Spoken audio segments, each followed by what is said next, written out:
Well, good morning, everybody, and welcome to the Affirmations Challenge. If you're watching live or you're watching later, thank you for tuning in. I'm so excited about this day and what's going to transpire. Oh my gosh, I'm just leaping on the inside. I wish you could see it. But I want to welcome you again and introduce myself. If you don't know me, let me introduce myself. My name is Angela B. MAPLPC. I am a mental health and addictions counselor. I'm a multifaceted creative, and I'm the host and creator of this challenge. So, welcome. Be sure to share this.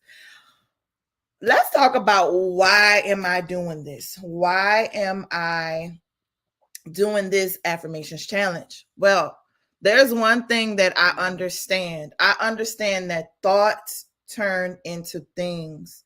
And if we can learn to shift our minds, we can learn to possibly have better outcomes in our lives. Now, let me make something clear. I'm not the type of person who lives in the land of unicorns, rainbows, and fairies. I understand that life is challenging. It has its challenges. Some people have had harder lives than others. However, I know that when we till the gardens of our minds, we can learn to have better outcomes. So today is August 24th, 8/24. Listen, numbers are significant in my life, and I want to be clear that it's not angel numbers. I refer to God's numbers, but when I talked to this specific guest for today, I didn't realize that it was going to be 8/24. And I was like, listen, this means that something amazing is about to transpire. Something amazing is about to happen. And I feel as if lives are going to be transformed from this conversation. So let's hop on in. Today's guest, who is it? Her name, she's not just Whitney Washington, nurse practitioner. She is my sister, one of my best friends. Whitney is so many things and more. I've been knowing Whitney for about 9 to 10 years. Like, wow, where has the time gone? Right? I met her in a group. We both sang together, and it's been a journey from since then. So she's not only a nurse practitioner, an FNP. We'll get into what does that mean, because I need to know too, right? But she is a prayer warrior, a minister, a friend, a supporter, just a dynamic woman all around. She's also somebody I call. I'm like, Whitney, I'm not feeling good today. And she gives me direction on how to take care of myself as well. So I'm so grateful to have her a part of my story. So let's welcome Whitney Washington.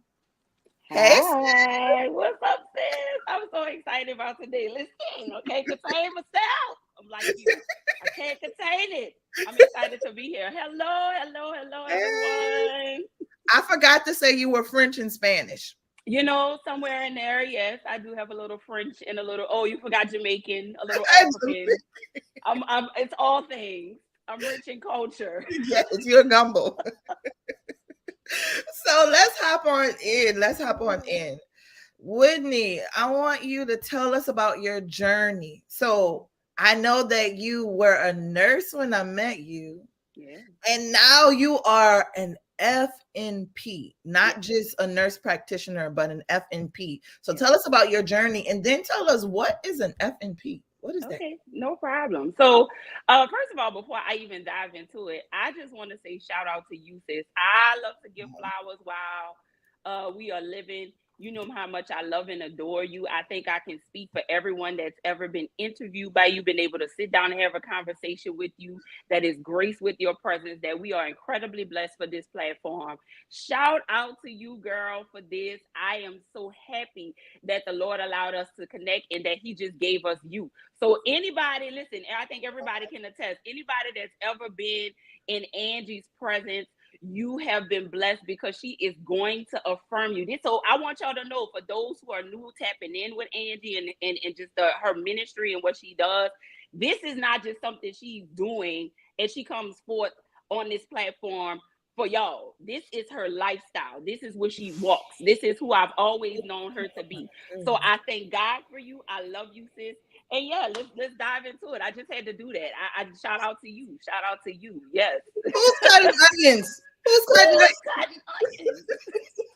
I have to do this. Listen, Thank I want the world to know that the privilege that I have in you as a sister, and that what we're doing here, this is not at all just when she comes forth on a live platform. This is her life. This is what she does.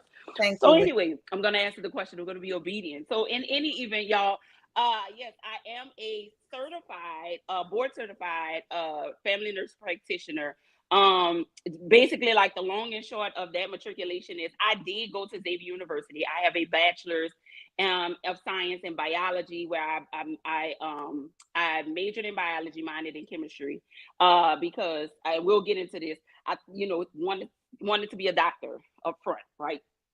Um, Kind of didn't go that route, and ended up teaching second grade for a short time, and then the Lord kind of moved me into being a nurse. So my matriculation from that is I was an associate's RN, bachelor's prepared RN, and then master's prepared RN. My master's in nursing is in the advanced practice space as a family nurse practitioner. So it's normally you see, I don't know if y'all have ever seen, there's a lot of long letters behind nurse practitioners' names. It basically says I'm master prepared, advanced practice registered nurse, and my specialty is family practice. So I can diagnose and treat through the lifespan. So from birth to death, that is my arena of where I can treat and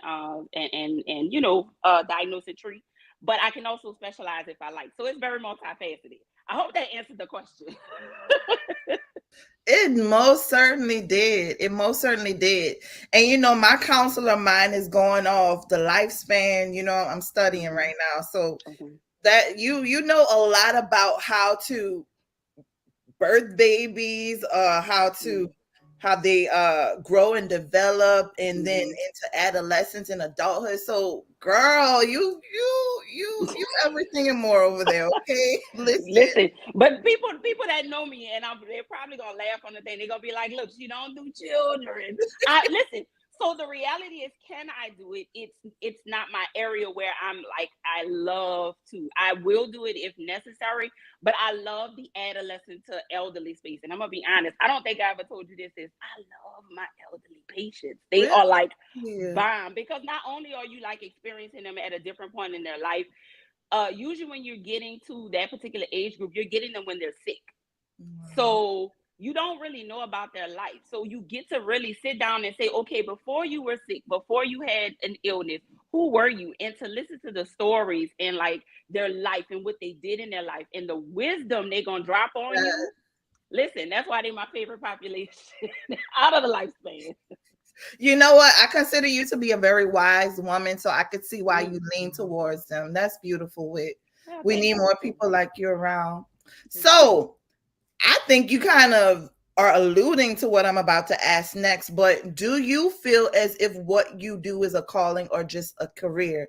I want to say, with counseling, I've heard this one particular lady say that it chose me. I didn't choose it. Do you feel like that? No, totally. So the story is no, this definitely chose me. So where I started, like I said, I went to Xavier because, of course, if we all know anything about Xavier University, it is well known for putting African American individuals, I would say multiculturally, for being able to get us into the medical school space. And so, of course, I've always been the person, if I'm going to do this, I want to go to the best arena that's going to prepare me for the next, right? And so when I was in school, I was like, I wanted to be an OBGYN. Uh, and I went to Xavier. Katrina happened. A lot of life happened when I was at Xavier. I graduated in 2007 and I came out, I was like, I do not want to do medicine. I was like, I'm not interested. I didn't know what I wanted to do, which is why I said I ended up teaching second grade for a short time because I come from a family of educators. Like, my uncle is a retired principal. My aunt is a retired teacher. My uncle is the CEO of a school he built from the ground up in Texas.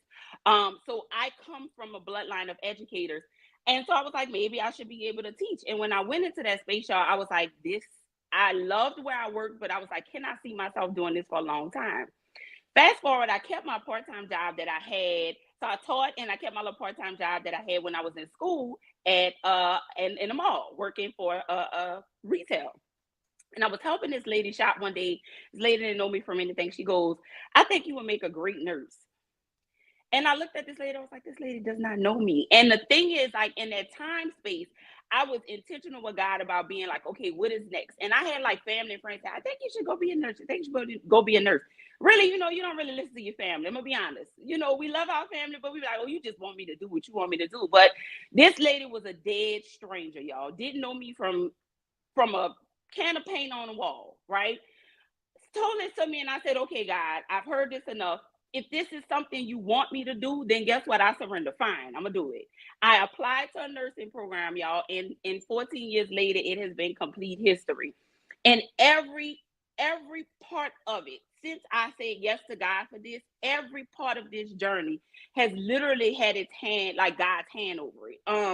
I like down to like the spaces of where I work, the people I've encountered, the relationships that I've built in this, the patient basis that I've been able to take care of, and even to the part of like just my experience with different things that maybe we could go a little bit into about how like God has just endorsed me doing this. So no, I've been called to this because if I have a choice, honestly, I could walk away from some of the challenging moments of this. I mean, even down to, let me tell you how well orchestrated it is. I've been very transparent. My mom passed in 2019 from lung cancer.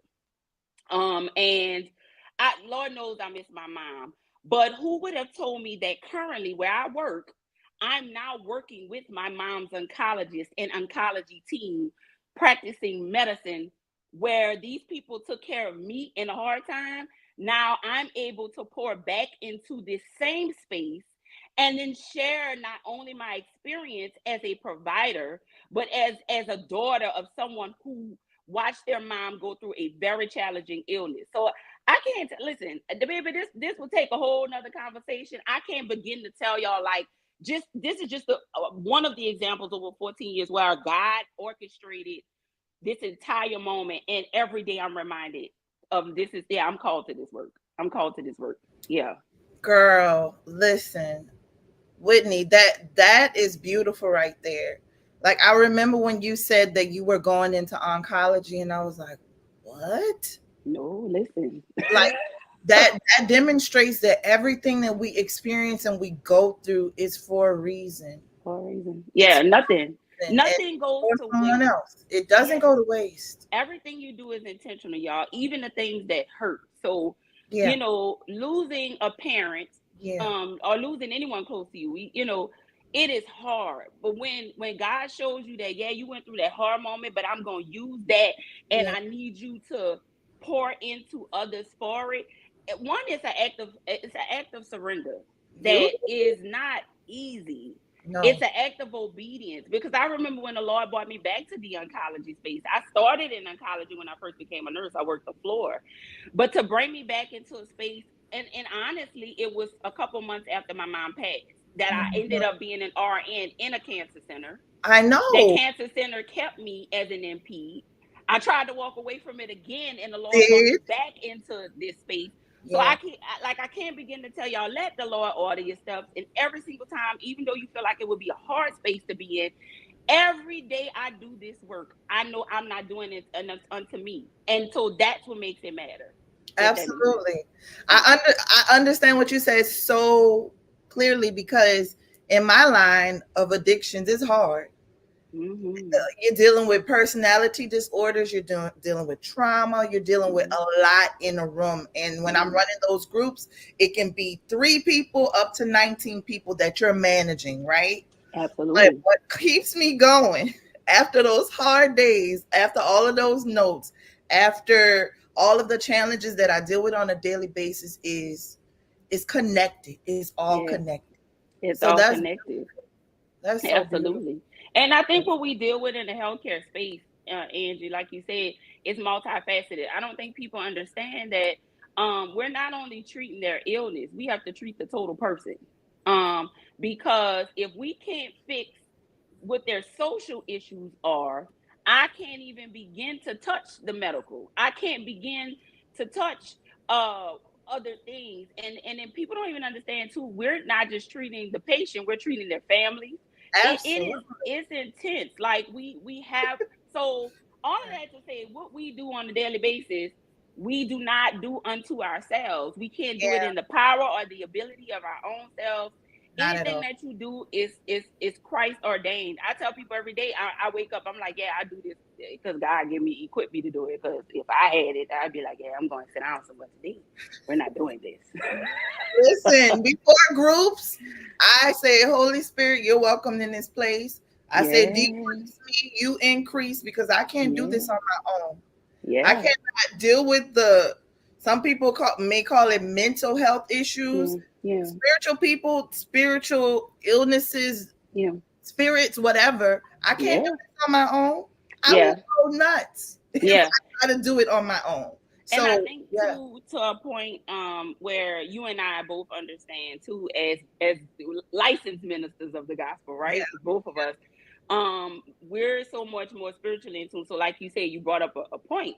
We're engaging in different spirits every single day, yes, and indeed. so we got to be in tune and tapped in. It's been times, and I think you could speak to this too, Angie, where I've had to operate in my minister space in my professional space. But I'm gonna be honest, y'all. That's being in tune with God and then being obedient to God. And sometimes you have to think, I like how that space can be kind of complicated because you don't know these people on that level. You know them on the level of, okay, I'm your provider and you're my patient or Mhm. my client, if you Yeah, will. yeah, Um, and so yeah, that can be interesting too. yes. But you know, Yes, ma'am. You said something, right? You hmm talked about we have to treat the whole person. And hmm I take that approach in what I do. It's holistic, right? Looking at yes, the whole person, not just who's in front of you, the emotional side. You talked about family. What about your mental, physical, social, all of that kind of stuff? So I have a question for you. How do you define wellness? How do you define that? so wellness is so like it's defined. It's that's really a loaded question. It's multifaceted. How I define wellness is it's a constant work, right? Because you can have wellness in a space of having chronic illness. Let me kind of break that down. So what we think is wellness is I'm not I don't have any illnesses.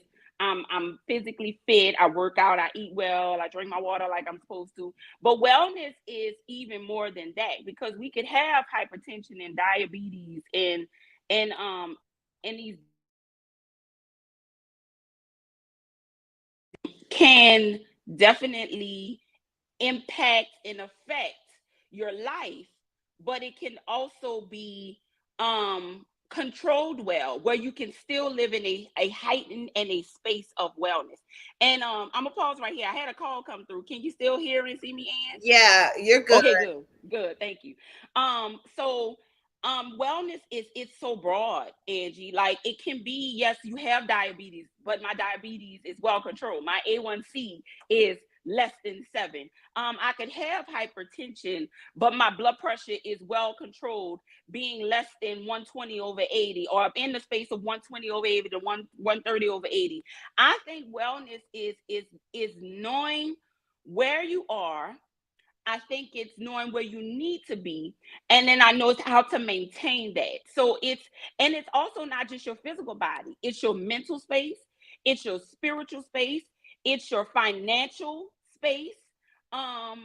So listen, I feel like we can have a whole platform on wellness. Wellness is it's total, it's multifaceted, it's broad. You know what I mean?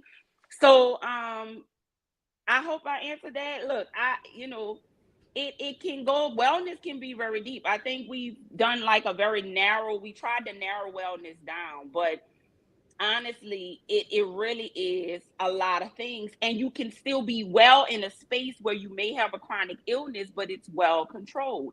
It's Mhm. also knowing where you need to correct too. Wellness is going to the doctor once a year. Listen, young people, Young us, because we still young, although we in our 30s. All right. We still young Forever young. tenders. We still young tenders, let's be clear. But even in our 40s, shout out because I'm almost there. What? But we are not exempt from illness. No. I have seen way too many young people Yeah. with chronic illness because we thought we were exempt. Huh. I want to say shout out to our friend and brother Darren Lindsay for like shining a light in his walk. Yes.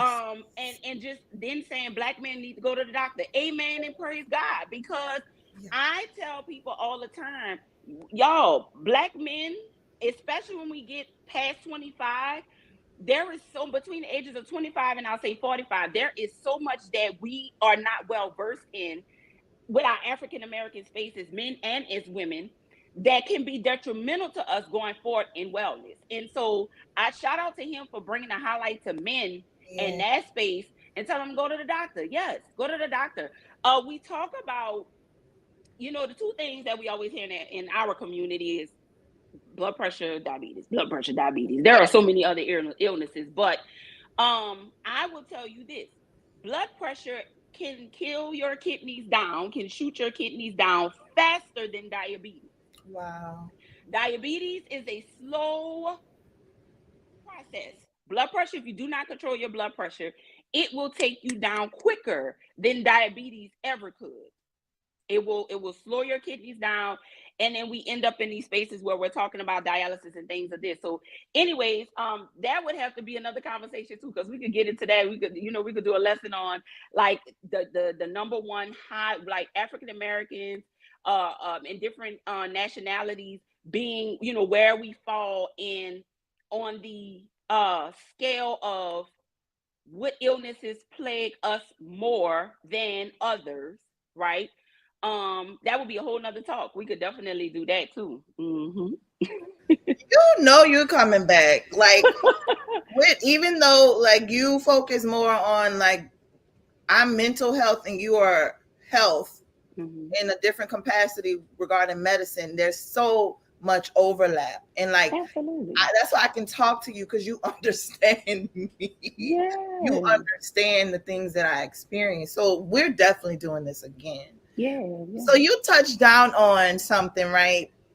And I'm going to ask you a question in a moment, but I see cases or read studies of young people in their 20s and 30s actually experiencing dementia and Alzheimer's and things, right? So that's why it's so important to take care of ourselves. Yeah. I was told by my psychiatrist on site where I work that Alzheimer's and dementia is diabetes type 3.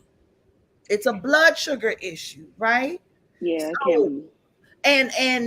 and it can be. I want to be clear, like I'm not a medical professional, but Mhm. I found that astounding. And it's like we need to learn how to take care of ourselves, going to medical professionals, eating better, getting our bodies moving. Like that was a part of this challenge. I want people to be aware of holistic healing. It starts with the mind, but what about holistically? What are you eating? What's in your diet? Are you eating Popeyes every day and expecting a better outcome? Are you in taking more water? Are you getting your body moving? People don't know that walking is a simple exercise, but it's a good exercise for you. You don't have to go and accumulate a gym membership and start off trying to lift 400 pounds. You don't. You're going to hurt yourself. You don't. We're small, right? Absolutely. So people don't understand that like wellness as it comes to like weight loss, right? Because that's the big thing. Everybody wants these nice bodies and everything. I tell people now in my space, my goal is not necessarily weight loss. My goal is health. My goal is wellness. I don't want to be on blood pressure medicine if I could prevent it, right? Some of us have genetic predispositions that we can't avoid it, but if I can do my part to avoid it, I know that God is going to do the rest for me. So I believe that illness is not my portion. I pray that prayer, but what did I do in my ability to do the part? I'm not going to say control because we control nothing, okay?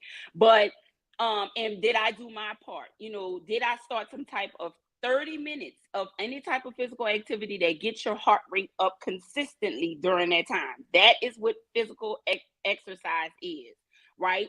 And we've always heard that majority of weight loss and wellness is what you eat.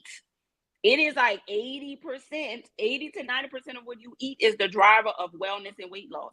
10% is the physical activity. So, and honestly, the one thing you need is 30 minutes of any consistent heart rate rising, right? Based on age, you can Google it. Where if your age, where's your target heart rate for physical activity? You can pull it up online. And if you consistently keep that, that is considered physical activity that will help to promote wellness. Okay. So, and like Angie said, a lot of it, what we do is overlap. I can't even do my job if your mental wellness is gone. I can't even be, because if you're not mentally well, I can't even begin to explain to you what I need you to do. I gotta fix your mental. So guess what? I'm sending you to Angie to try to get what I need done, right? So wellness is definitely key, but it's I want us to have a better mindset, because even this to this point, and I'm probably gonna upset some people, so this is the disclaimer, Angie. We want these bodies where we're doing what we need to get like slimmer and look better, but you can still be unhealthy with a slim body. You can still have hypertension and be small because you're not fixing the inner. You're not doing the physical activity. So yeah, I may have lost this skin or this weight in whatever way y'all do it, and this is a no judgment zone, but it still does not equal wellness. You still need to treat your body kind. This is the temple, right? And if we said God gave us this temple, what are we doing to honor it? I can't be like, I'm gonna go fix the skin and not fix the inner. What am I feeding myself? That's just like from a physical standpoint, we're feeding ourselves physical food. In the spiritual sense, it's the same way. What are you feeding? What are you feeding your body spiritually, physically, mentally, financially? What are we feeding ourselves to be well? I don't want to look good on the outside just because. I want it to be totally well. And so, y'all, it's hard. Yes, it's hard. It's hard to walk a life where I'm eating well and I'm making sure I drink my whatever amount of water per my body weight, eating a number of protein that's the size, times my body weight. Yes, all of that is hard, but I promise you, if you strive towards it, if you do it, God is going to take care of the rest for you. But we got to start somewhere. I said a lot. That was good. Like, that was really good. We have to start somewhere. And then the whole connotation of, I can look good on the outside, but what's going on the inside? We got to work on both. I'm going to say this and we're going to go to the next question, but those people who get the weight loss surgery, and no offense against that, right? We're Nope. getting weight loss surgery, but have we done the work on our mind? I'm smaller, I appear smaller on the outside, but in my mind I may still be big. Yeah, I'm glad you brought that up. I'm glad you brought that up, Angie, because for those who have been through weight loss surgery, there's a component where you have to sit down with a mental health counselor Absolutely. before you go through the surgery, because they want to make sure that you know what this transformation is going to entitle. And even to that point, so those who have walked that route and had to, right? Because there are some people that have to do that. Yeah. They don't have a choice. It is a matter of life and death for them. um they can tell you it's a mental walk every day. Absolutely. It's not just entering it, because like you said, my I've seen this person the whole time, but now I need to switch my mind. That's a process. That's not overnight because I Not started at losing all. weight. No. And so for those who have gone through it because they had to, or even those who didn't, who thought it was like, what, I want to do this, they will tell you it's still maintenance to be able to stay where they are. So Absolutely. anything that we're doing is not an easy way out. That's my long and short. It's not an easy way out. We still have to strive and try. It is very hard. You know what I mean? Yeah. So yeah. Good stuff, girl. So wait, okay, so now let's talk about that. We talked about a lot of different things, but why is it important to gain access to a PCC or a primary care provider? Hmm. Yeah. I'm glad you brought that up. So it is important in a couple of ways, right? Because if you have this person that's trained, such as myself, or even Angie in her space, we're able to tell you what to do to maintain and or meet goals, right? And then you're meeting us in a space where you're not ill. It is the best visit to have with somebody that say, okay, I have no concerns. That gives us the time to say, okay, perfect. Let's discuss your family health.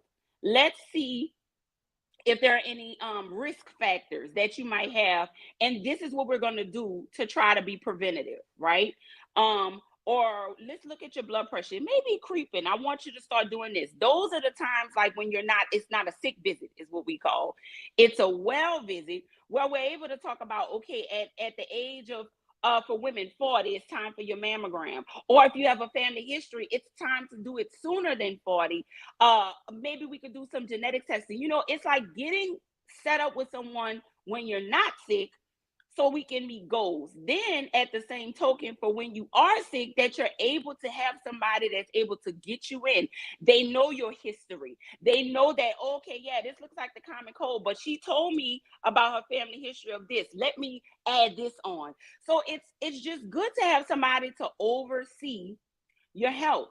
I will recommend that you know, most of the times when we're from the age of like birth to 18 or even 21, you're with the pediatrician. So they kind of guide the ship, right? Your parents bring you, the pediatrician says, okay, there's a lot of goals that you have to meet in the pediatric space for your vaccinations, different things that you may need for school. So some of that is kind of like monitored. But as you get older, let's say from 21 and older, you don't have anybody telling you what to do for your health.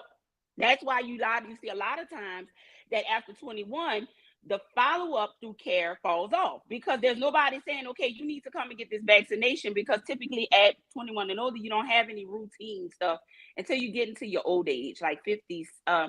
50 is not old, by the way. But as you get older, we graced with to be able to get older, you end up having things that are requirement then. But like between the space of 21 and 50, you know, you're kind of out there on your own. It's important to get established, and at least once a year, just that once a year, see a personal care provider, or we say PCP. So PCP, PCC, and that can come in the form of a physician's assistant, medical doctor, or a nurse practitioner, who can see you, because we're all equipped to see you, to govern your care once a year to get a check-in, do some labs. Let's check your kidneys, let's check your liver, let's check your blood counts, let's check your cholesterol, let's check your sexual wellness, let's do a STD panel. Let's even talk about those type of goals and how to protect yourself. It is just important because we help you along the way. We tell you, you know, we help you, tell you, look, this is what you need, this is where you are, this is where you want to be. So I think it's very important to get established, and not when you're sick. Do it ahead of time so you have that access. That's good stuff. Preventative care. Yes. Preventative Yes. care. Sis, so there's a connotation within the mental health space of interpersonal communication and skills. That means within myself, and then interpersonal relationships. That means my connections to others. One thing I quote unquote preach in my rooms is you need community. You were born alone unless you are a twin or a triplet, but you are not meant to do life alone. Mm-hmm. And this month, actually, you touched down on the power of fellowship and Mm-hmm. community.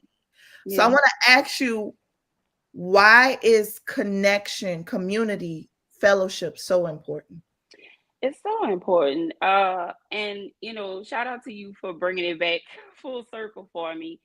Um, we were not designed. If you look at it from a biblical standpoint, because look, I gotta go there. If you look at it from a biblical standpoint, the Lord created Adam and Eve so they would have one another, right? He created Adam. He did good things in the earth. And then he said, okay, he needs somebody to go along with him. You know, that's the street version, right?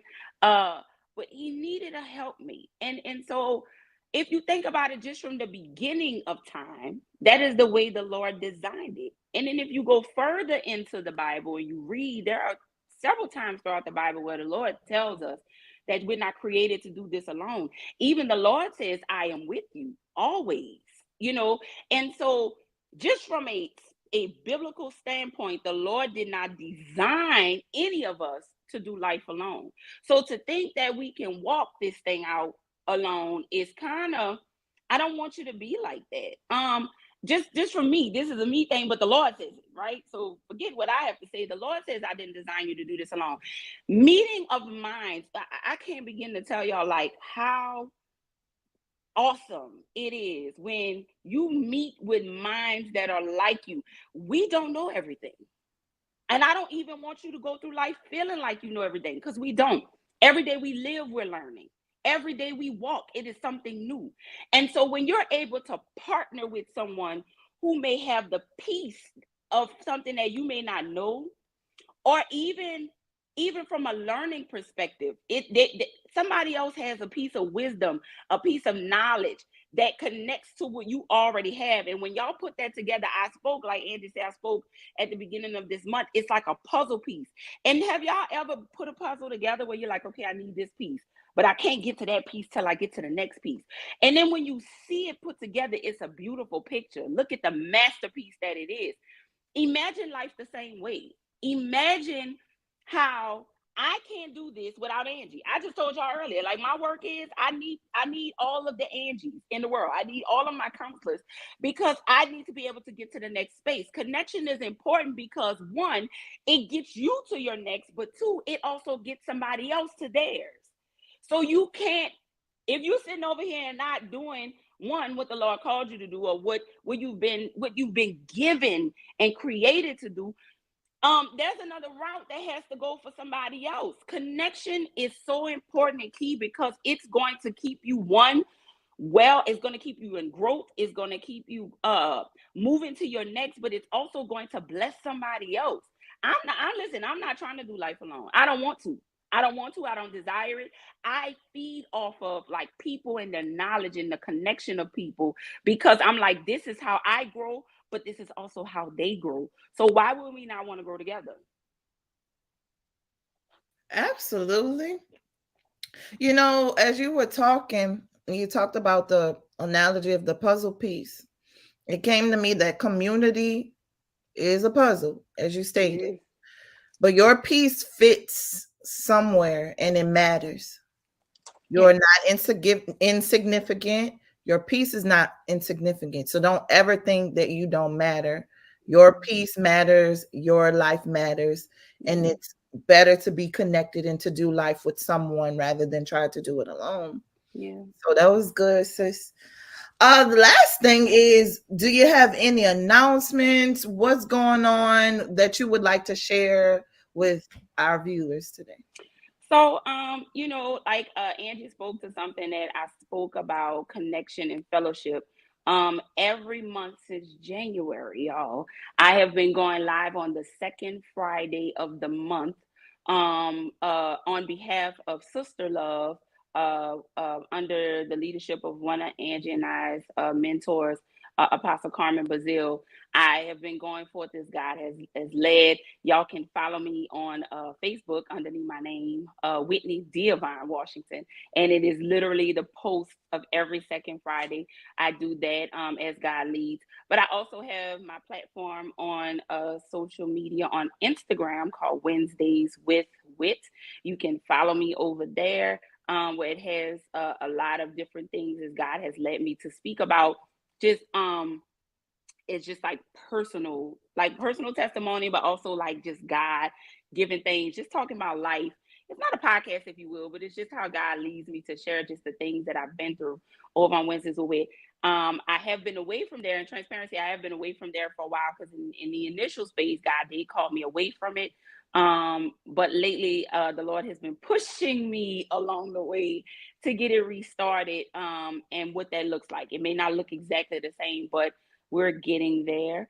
So that's kind of what I'm doing lately. And I mean, hopefully, in the long term space, I'll be able to speak to just some business endeavors that I'm trying to do as it relates to clinical space for my professional space. So yeah, stay tuned.